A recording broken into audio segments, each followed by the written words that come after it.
delay any longer. Whoever's here is here. I'm so grateful for you guys that are here. And let me just take a minute to share with you all the vision that I have, not just for what's happening today, but the challenge and charge that God has given me that I'm trying to walk out. And you guys pray for a brother, trying to walk out fatherhood and being a father, grandfather, great-grandfather, and serving fathers can be quite taxing. So you all pray, particularly you, Bob, for my strength and my energy as I combat what I believe is the real pandemic, and that's fatherlessness. I believe that, and I have more proof than I would like to have to suggest that's the case. For the sake of time, I will share a few things with you. One is, on any given day, somewhere between 17.9 and 20 million children wake up without one of us in the household. Any given day. Unfortunately, a lot of those households happen to be African American homes. In the 1960s, African American households, like other households, had on average 2 parents per household, per community, per neighborhood, equal to white people. Now, I often get a lot of pushback here, reasons why. Systemic racism, real. Poverty, real. Lack of education, real. Economic inequity, real. But gentlemen, the question for me is, during Black History Month, and this is one of the things that God shared with me, and I shared this with Bob. We often celebrate our ancestors and or our forefathers. And I have no problems with that, okay? But here's the issue that I have, and this is what my charge is to us to talk about towards the end of this very short hour is all we're going to be here, is that the title of this gathering is African American Fatherhood. It's time to change the narrative. And the narrative that has been painted about African American fathers don't even bear out in the data. And I'm not going to bore you with a lot of data because most of you are here are people that are well-read, well-educated. I mean self-education now. And you have a history of knowing what's kind of going on in the community. When I have these gatherings, one of the things that always is difficult is trying to get men to even participate in changing the narrative. Because one of the things that we got to do to change the narrative is we got to show up. We got to show up. And I knew when everybody's sitting here, I knew when I extended the invitation that half of who I invited would only 50% of them would show up. I see the same thing everywhere I go though, other than when I do ministry with my white counterparts. And they show up in mass. And I've never been able, Eric works and lives in that area in Canonsburg. And I've been to his ministry. He has a ministry with men, and they fill up a gym on any given day. Kenny's been down there with me a couple of times. For whatever reason, we can't seem to start by just showing up. So that's one of the things that I think we need to figure out how we're going to do. The other thing is, how can we galvanize our energy to put a different spin on how we've been represented? We have pastors in here. We have mayor candidates in here. We have fathers, grandfathers. We even have young bucks in here. We have construction owners in here. We have entrepreneurs in here. And we have those of us that have been in the social service field for all their lives. So just that alone tells me we got the resources. The question is, how do we galvanize it? I'm gonna tell you something. The reason I asked Ed to come was, he said something to me when he called me. I said, why are you doing this, man? He said, why not? he said, listen, man, change only happens when it's tough. I said, no. He said, and the boy told me in Philadelphia, where when I went to spend time with it, he said, I'm telling you, look at Philly, man. They're strong up here, man. That's why it's my voice against all their voices. And this is black people that I'm talking about. So there was him and the other guy from Northside and 8 or 9 of the other constituents in Philadelphia. Now the question is, with a charge like that, if we can't show up for the small things, will we show up for the big things to change our own narrative? So that's what that's about today. I'm going to have Rob come up and just share a brief, we're all going to take about 5 minutes just to share whatever God put on his heart. And he's a father of 3. The reason I asked Rob to come and then Dr. Berry and Ed in no particular order, I don't know what Ed's schedule is, he can come beforehand. But the reason I asked Bob to do this is him and I have been walking together for years, man. And I remember when his wife got pregnant. And now the girls are driving, much to his chagrin. But I'm saying that to say that his whole life has revolved around sticking, staying, raising his kids, and taking responsibility. Rob was the one that said to me years ago, he calls me G.O., so Kenny, when you hear that, you're going back a minute. But I was acting out in my marriage, and I was making excuses and justification for it. And he said to me, G.O., that's not God, man. And I was really upset with him because I was around the people that was kind of like pacifying my acting out. And he's been my accountability partner ever since. And as I stand here today, I'm happily married to 1 wife. I walk what I now say, and God is so gracious that I still have half these guys in my rooms are spiritual sons of mine. So God has redid my narrative, Barry. That's what he did. He redid my narrative. You know, I won't tell you a lot of stories, but Frank and Barry, we wasn't always saved. We wasn't always working together for Christ. Barry and I made a few dollars back in the day. Helped me pay my tuition, but we're going to leave it at that. He's Dr. McQuarrie now. Without further ado, I want you to share a few words with your brother, please.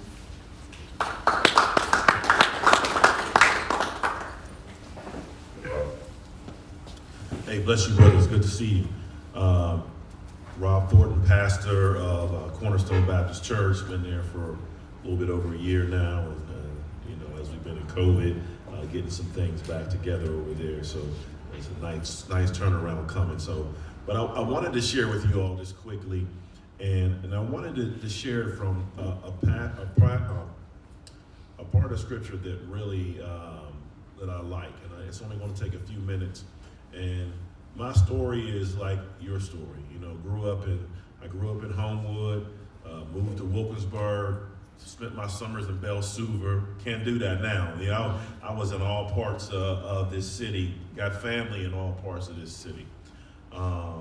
Married at 30 years old and still been married ever since. Me and my wife been together for 23 years.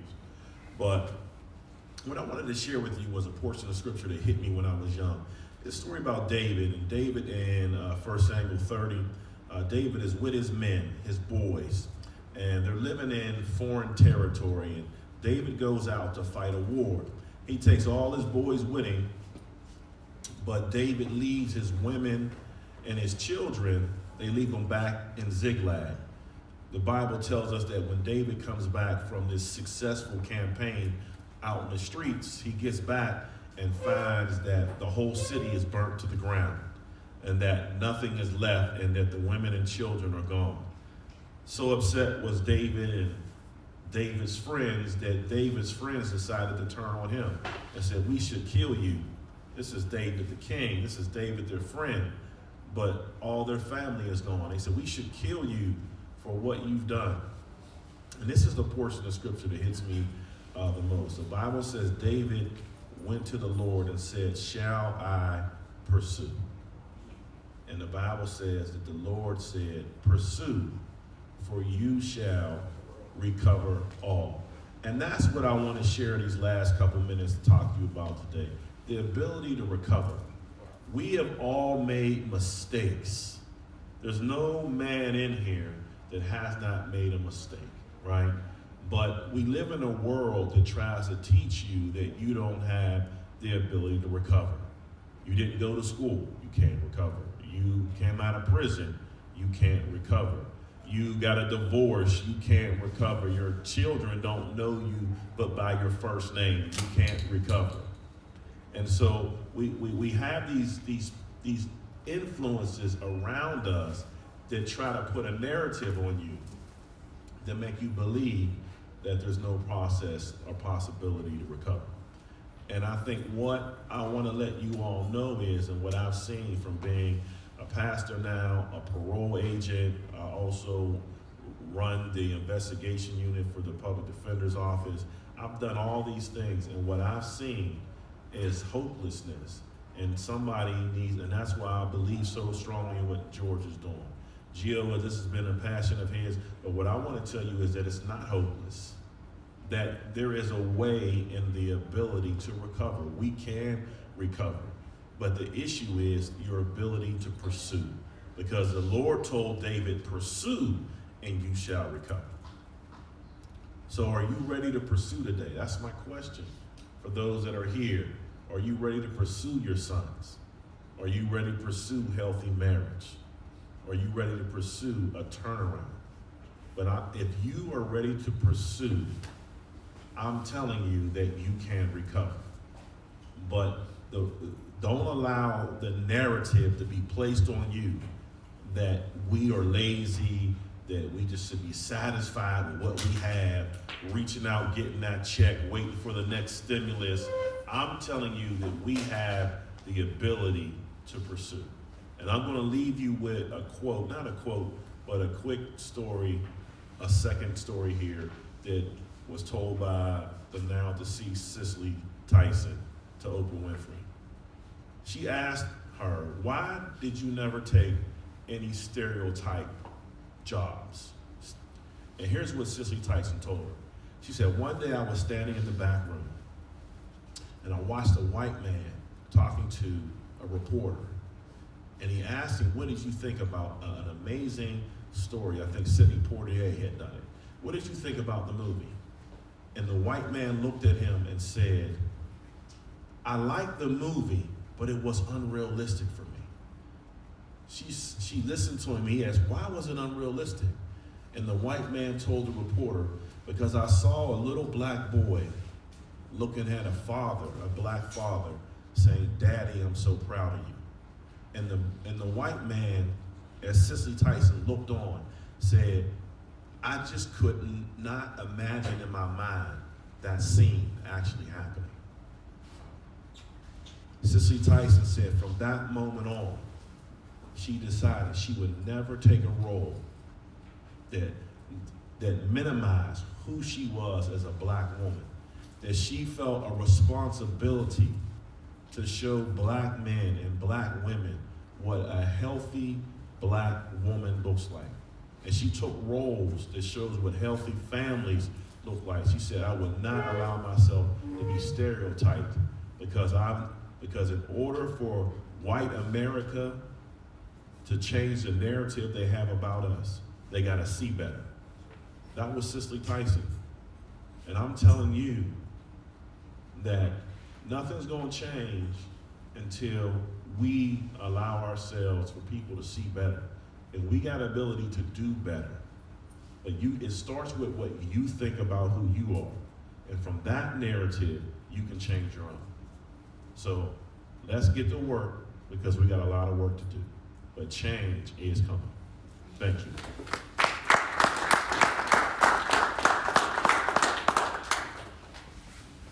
Anytime a Baptist preacher can keep 10 minutes, you know that change is coming. Ed, what's your schedule like? You can let someone else go. I got time. My man. Thank you. We want to feed you as well. Brandon, get yourself something to eat, brother. Thank you for coming out. Before I bring up my friend, my professor, and one of the men that I watched change his own narrative I want to say my heart is full today. I've been on the battlefield, gentlemen, for 40 years. You're not going to find a lot of GOs around no more, and particularly in human services. Whether it's the money, whether it's the politics, whether it's the system, young brothers just are not coming into the field like they're not coming into education and other fields. But I can tell you that over the time, 40 is the number for testing, and I can sense the testing in my life. I'm also 64 and a half. And Frank, you can appreciate this, and all you guys that are my age. When I got online to sign up for Medicare, Ed, it got real for me, man. You little suck up. It got real for me. Now, you know, a lot of people say, you don't look 64, you don't look 65, you don't look like shot dope and slept around. I did all that, man. God's gracious, though, because he wanted me to be here for this moment to echo what my pastor said. Rob has been my personal pastor for years, man, and that is, the change is here if we embrace it. The world is never going to be the same. So when people say things like the new narrative, there ain't no such thing. God always moves forward, man. God is a God of multiplication. I want to ask you a question. How many of you all have seen white mud? White mud. Anybody see white mud? Okay, so then when God, the creator of heaven and earth, and everything in between, he's Alpha and Omega, when he scooped up that and breathed him, who did he breathe it into? Huh? The black man. Come on, man. You feel me, Ed? Who did he breathe it into? Read your book. Read what book? Read some book. But here's what I'm telling you. Here's the answer. Us. You can deny history, but you can't deny the truth. They can tell you our history, only you can understand the truth.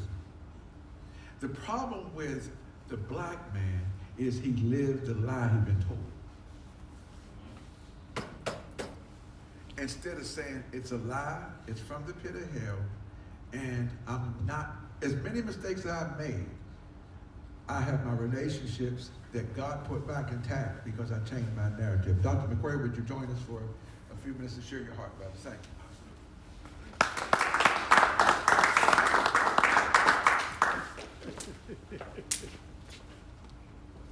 Wrong thing. Change your narrative, baby. They used to call you Dr. Bro. Change the narrative. Absolutely. Absolutely. My brothers. Always a honor and privilege to be able to stand before my brothers, and just the honor and privilege to be able to share what the Lord laid on my heart. And Brother George, when he asked for something, you know, that's special. I had some notes, George, and you remember you gave me 15 minutes. Yes, sir. Right? Yes, Right. I did. Thanks, Brother George. I call you Gio. Fleming, for inviting me. His vision and always involving, always moving on what God lays on his heart, always. Because George, you know, if you know George, he'll call you. If something is laid on his heart, he'll pick up that phone and say, hey, I got an assignment for you, an assignment. Hard to make a difference. He gave me 15 minutes to make a point, so I'm going to move fast and respect his instructions. So the first point, because he said what laid on his heart is about how do we change this narrative?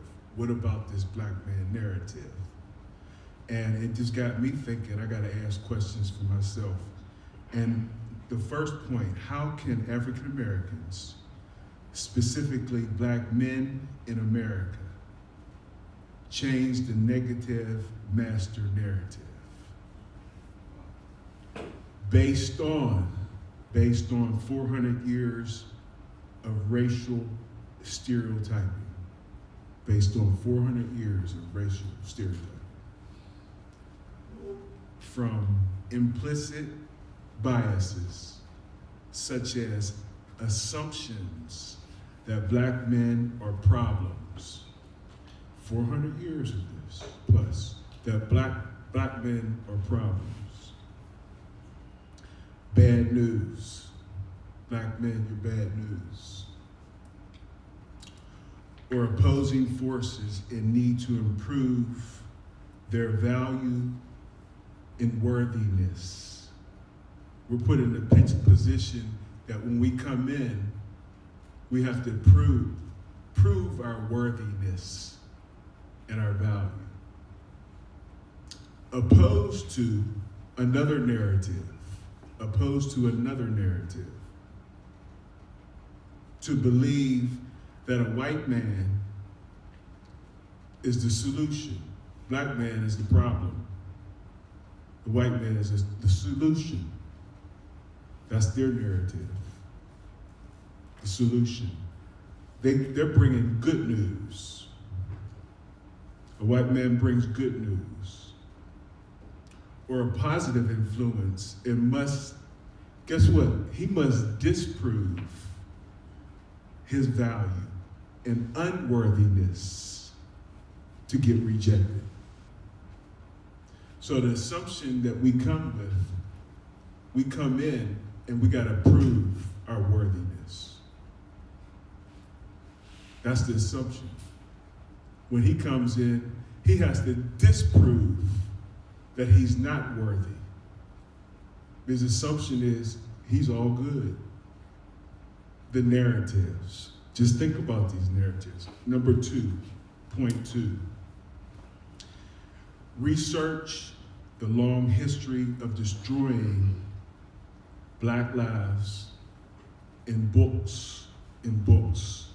400 years plus. Look at books such as, and I'm going to give you a few books to look at. Some of you all know about it. They Stole It, But You Must Return It by Richard Williams. Anybody heard of that book? They Stole It, But You Must Return It. We got to do some research. Think about 400 plus years of misinformation and disinformation about African people that were brought to America in slave ships. 400 years of it. Stripped from our culture, communication skills, family, traditions, unable to read, against the law. 400 years plus, against the law to read, write, communicate, practice religion, religious ceremonies, dehumanized if they did not speak what? The King's English. Dehumanized if you did not speak the King's English. Just think about the narrative. Came to this country, not allowed to do anything that you knew about, and you were judged based on how you spoke. And who's the king? King's English. You'll see people right now talking about, go back to where you came from if you don't speak English. Now, today, saying that. Do the research in other books entitled Stolen Legacy by George James, The Nile Valley Civilization by Tony Browder, among many, many others. We can go on and on and on. But we do have the research, Black scholars, the narrative, change the narrative. My third point, my personal experience going to a foreign land. And I want you to think about 400 plus years of racial stereotyping. I had an opportunity. They said, Professor, we're inviting you to come to Russia to speak at a university. We'll pay for your trip. We want to hear what you have to say. And I said, fine, okay, I'll do it. They flew me to Russia. to Moscow. Then they picked me up and drove me 8 hours to Vladimir City. And I sat there at the university to speak. First time they invited a black man. All the professors, they always invited a white professor. They invited me this one time. A foreign land. I'm just telling you an experience.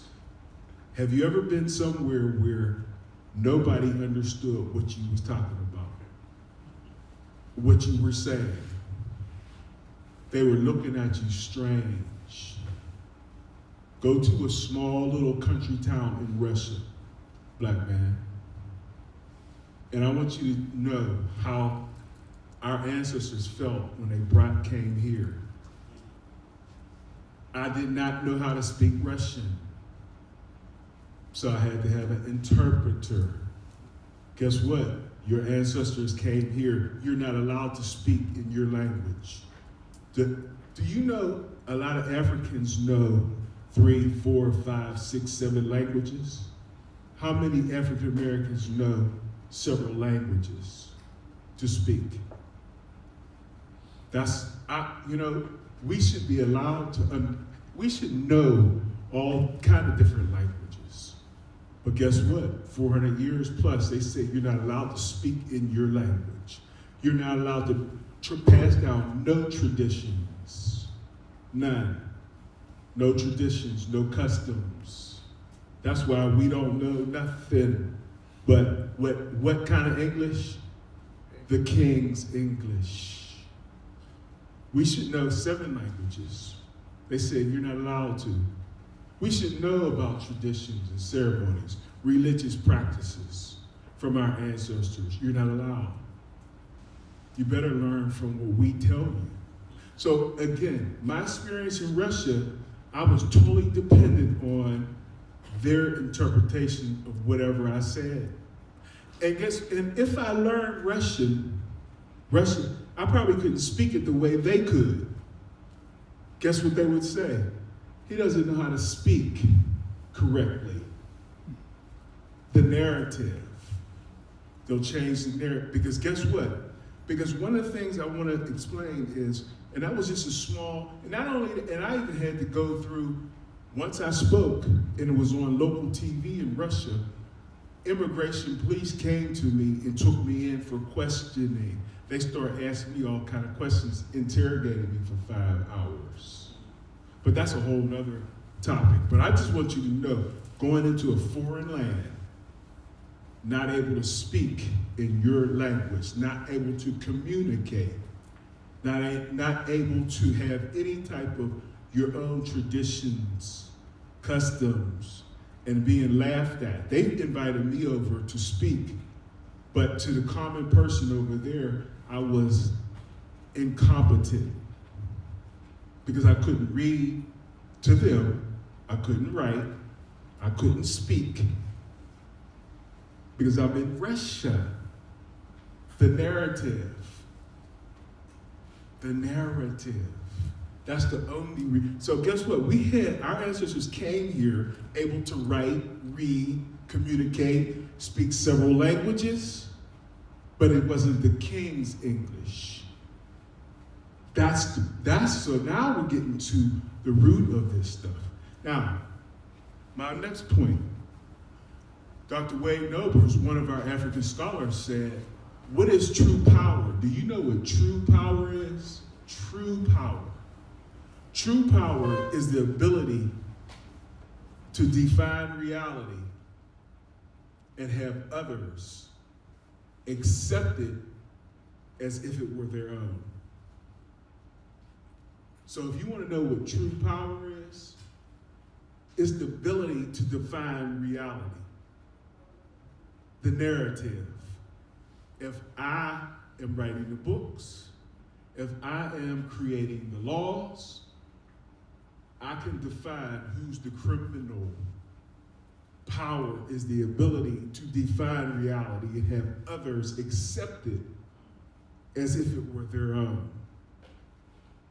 When you strip a person 400 plus years of everything, and you begin to tell them what is right and what is wrong. That's power right there. And have them accept it as if it were their own. Guess what we end up doing? You don't even know how to speak English. Us to other brothers.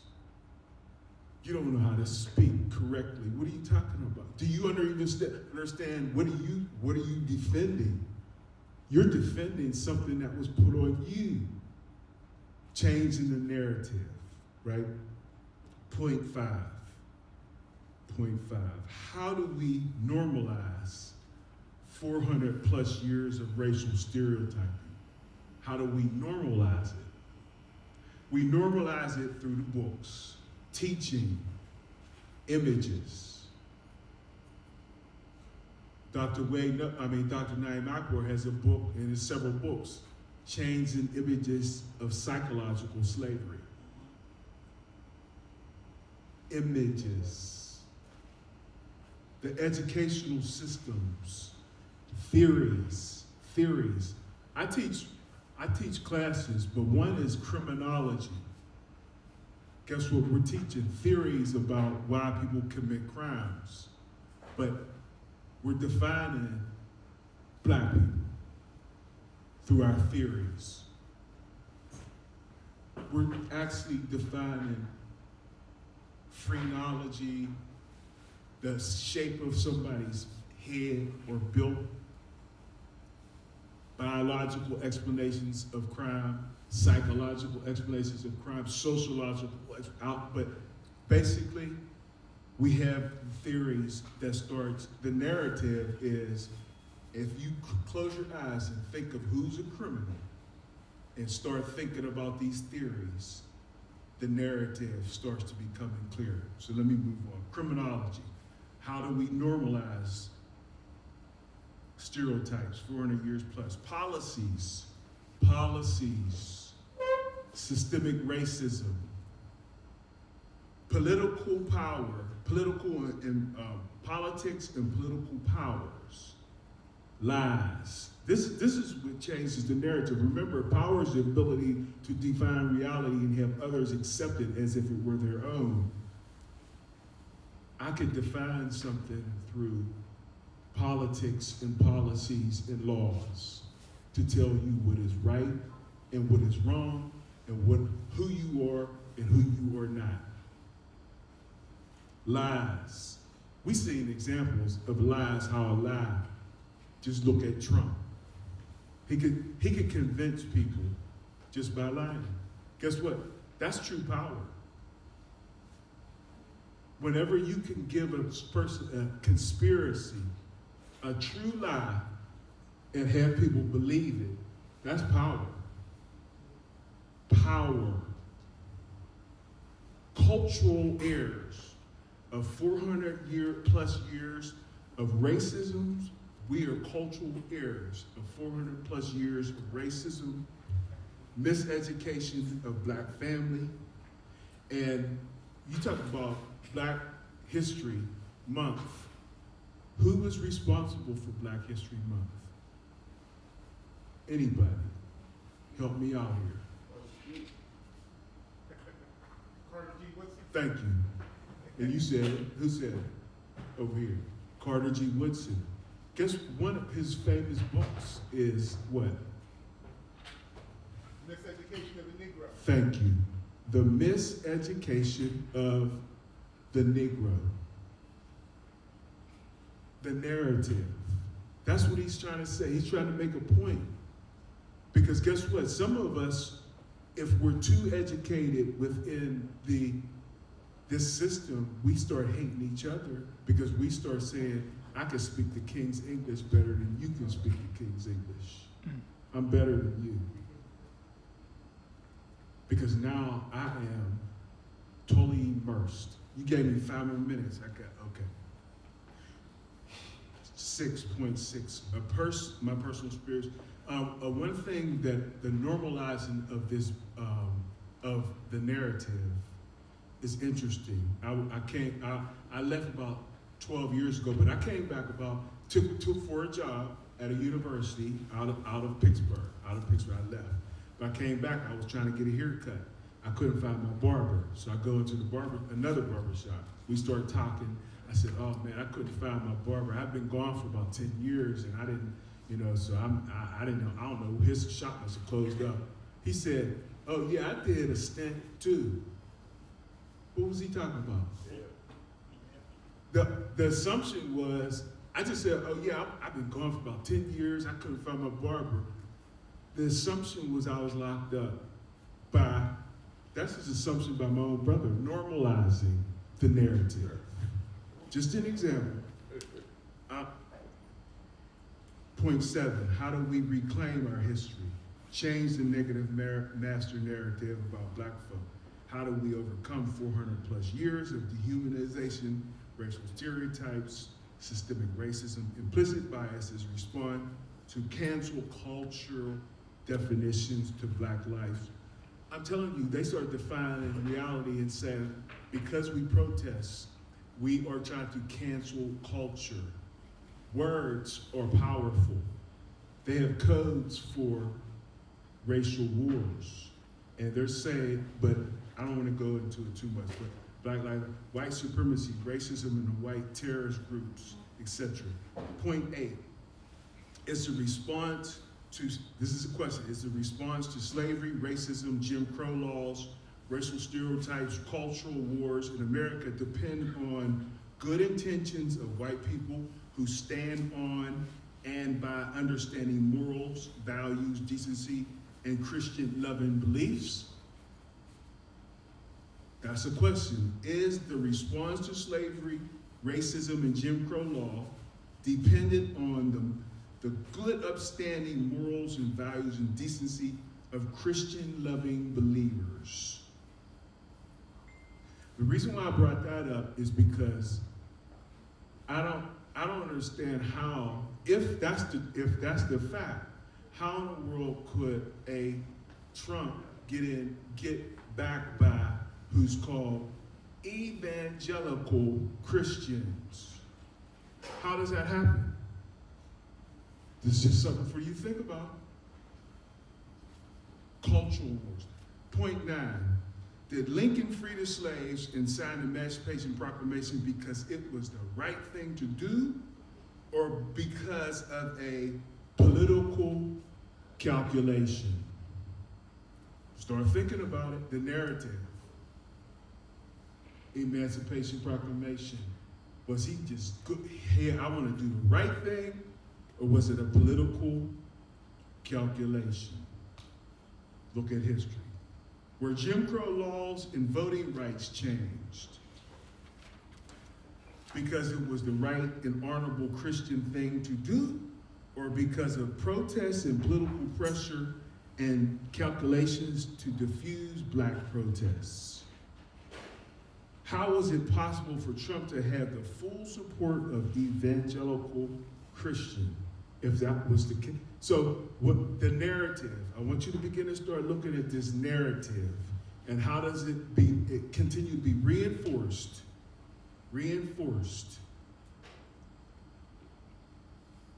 What is cultural wars? Dealing with differences. I got so much, but dealing with differences. One thing that I want to make a point on these cultural wars is because one time I go to a conference, they're talking about dealing with differences, but one point I want to make. In American culture to humans is like water to fish. I want you to just know, that's just an example. Culture to humans is like water to fish. But us in America, 400 years plus of racial stereotypes, we are kind of immersed in American culture. So cultural differences, but just think about what different routine does white people have that all of us have? What do we do every day? We wake up, I brush my teeth just like he brushes his teeth. I take a shower, I go to work, I'm watching the same programs. All this cultural wars and differences, what is so different? What do you do different than a white man? Think about it. Cultural wars. let me move forward. I see you, George. You did the screen. Remember, in point 11, remember power's ability to define reality. Now, look at this. I want you to think of how was Black Lives Matter defined versus the U.S. Capitol insurrection? What's the narrative? See, what I'm trying to get to you is the narrative, 400 years plus. The justifications for the same thing has a different narrative.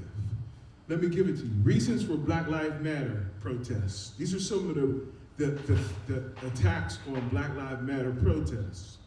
Angry black folk, single parents, black male gang violence, no fathers in a home, hip hop culture, music because of lack of values, unpatriotic, disrespecting the flag, Kaepernick, Black Lives Matters, right? He kneeled. Guess what the narrative was with that? You know what I'm talking about. So guess what? That's the power to define reality. Kneeling during the American anthem. How dare you, black folks? How dare you? You're disrespecting, lacking in morals and decency, disrespecting of the law and law enforcement. You disrespect the military, those who are serving our country. That was the narrative for blacks that was saying Black Lives Matter. Now let's look at the insurrection. Reasons for the DC insurrections. The narrative was losing our country. Blacks disrespect our country and culture. The Confederacy is part of our history. Blacks want to cancel culture. Mexicans are destroying our country and raping our women. Build a wall. This is our capital. You need to leave. You need to learn how to speak English or go back to your country. China virus. You know, Chinese people are getting brutalized now because of cultural wars. You know what it's talking about? It's naming a whole culture. It's giving a narrative to a whole culture, and that's power. Africa, shithole country. We give them jobs but can't force them to work. Do you know that's the narrative? That's what they're saying about black folk. They are loyal to the president versus, these are insurrectionists. They're loyal to the president versus the narrative, white racists using their right to free speech. That's the narrative. What are you talking about? This is free speech. Exercising your constitutional rights. That's the narrative for the Capitol insurrection versus Black Lives Matter. These must be angry folks. They must not have no fathers in the home. They must not, on and on and on. The narrative. And I have my final point, George. How can we change the narrative for black people and black fathers? We need to understand, some of you all know, what is Sankofa? You know. It's the symbol of the bird looking back. You got to read history. Right, looking back to move forward. Absolutely. Thank you, my brother. Understanding what ancient African ancestors taught us. Man, know thyself. That was in all the temples. The study of self. Man, know thyself. Understanding the meaning of Black History Month. Carter G. Woodson, The Miseducation of the Negro. If we don't do that, we produce what's called sheepdogs. Did you know what sheepdogs do? Sheepdogs, really, they believe that they are sheep. That's how, and they protect. And they'll kill another sheepdog. See, sheep can't protect themselves. Right. They need a protector. Right. And a sheepdog, they convince the dog that you're a sheep at a puppy, when they're a real little puppy, and they start nursing off of a sheep. And then they start protecting. And they'll kill anything that will come close to those sheep. and they're not even sheepdogs. Carter G. Woodson said, come on now, we can't produce sheepdogs.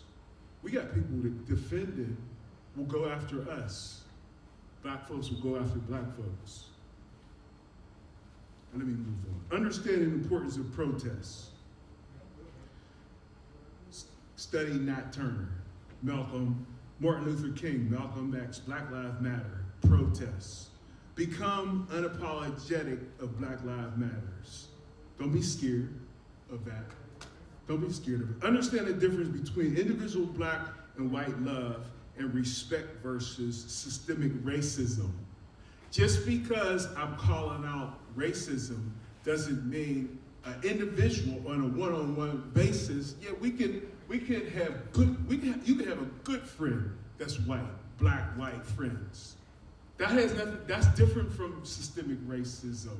Because most of the time, if you get to know a person one-on-one, then the humanity comes out.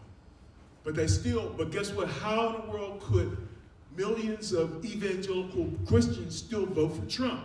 Oh, I love you. How can I love you, but I'm going to vote for Trump.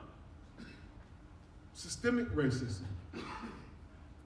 Another, know about your stolen legacy. Have a clear understanding of stolen. They stole it, but you must return it. Understand and teach those younger about defining reality for self. Understand the difference between righteousness versus political calculations, like the Emancipation Proclamation. Lincoln freed the slaves. That was a political calculation. Don't get fooled. There was pressure there. There was pressure to sign an Emancipation Proclamation. The narrative. Understanding what explicit and implicit biases are.